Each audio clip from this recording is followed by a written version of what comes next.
We have been incredibly blessed to have never really had any financial difficulties in our marriage. I had a great job as a radiation therapist. I treated cancer patients for almost 10 years, and I loved it, and it provided incredibly well for our family. I absolutely felt like that's where God had called me to be during that season of my life. But then after I had my son, I had this sort of overwhelming feeling that God was calling me to a different role, something where I could be at home with my son more and also sort of give of myself a little bit more. I was terrified of what that would mean for us financially, and that fear sort of kept me paralyzed. It kept me from doing anything. One night about a year and a half ago, I was sitting in life group, and I was partnered with this girl who was not my normal prayer partner, but both of our partners were out that night. And she asked me, what can I pray for you for? And so I started telling her, I really feel like God is leading me in a different direction, but I'm terrified. And she asked me a question that absolutely changed everything for me. It was the catalyst for every decision I'd made from that point forward. And she said, if you make this decision, if you trust God and follow where He's leading, what does the best case scenario look like? And then what does the worst case scenario look like? And I suddenly realized that even if the worst case scenario happened, God would still protect us and would still provide for us. And so that was a real changing point for me. And during that time, even of complete financial security for my husband and I, we didn't tithe. We gave, but it certainly wasn't tithing and it wasn't sacrificial. But even so, I felt like God was working in our lives, and I felt like He was moving me in a different direction. So not long after my conversation with her, I made the decision to turn in my resignation at work. I felt like that even if the worst case scenario happened, that God had made promises to me and that He would fulfill those promises. I turned in my resignation, and the next week they offered me part-time at the cancer center, which was going to be ideal for me. I was super excited about that. And then very soon thereafter, Robbie and Samantha called and said, hey, we'd like to meet with you. And went and met with them, and they talked to me about the future of the church and offered me the position as program director of the kids ministry for what would eventually become Hope City Church. I knew that I was going to have to fully rely on God for wisdom and direction, and to also just surround me with people who could mentor me. My salary automatically got cut to 50%. But I absolutely felt like I was where He wanted me to be, and I felt like I was living in His will. So the change in the financial picture didn't bother me nearly as much. Because I felt like God had blessed me so much, I really wanted to remain faithful to Him. And so we began tithing. And it was really important for me to make sure that God knew that I trusted Him and that I was fully relying on Him. And really, for the first time in my life, I was relying on Him for everything. I was relying on Him financially. I was relying on Him with my career. I was relying on Him to protect my marriage through what was a very stressful time financially. But I continued to give. My husband and I, we gave, and there was such a peace in that. Then things started happening, these small things. Something would go wrong at the house. An unexpected bill would come due. It was always something. We were living on a really tight budget, and we really didn't have anything left over for unexpected things.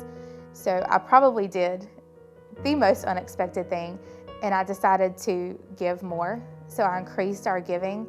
Even though these things were sort of popping up, I felt like I could trust God to do more with my money than what I could do.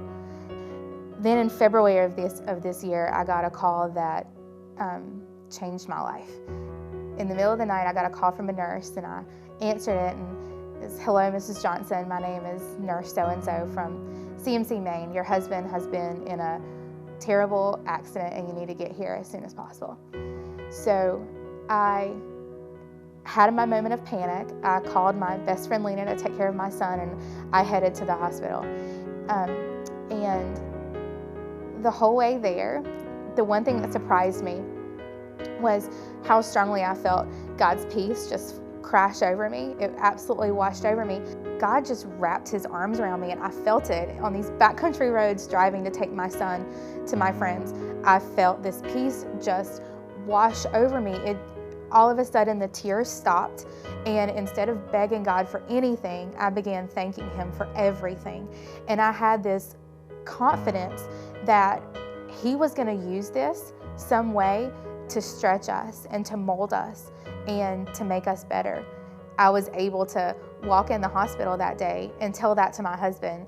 He was alert and he was speaking to me, and I was able to tell him, I know you can't see this right now, but God's promises are real, and he's here with us in this moment, and we don't have to be afraid, and everything's going to be okay. A few days later, the financial picture of what we were kind of walking into came into focus for me. And I did have a couple moments of crying and panicking and what are we going to do and how are we going to do this?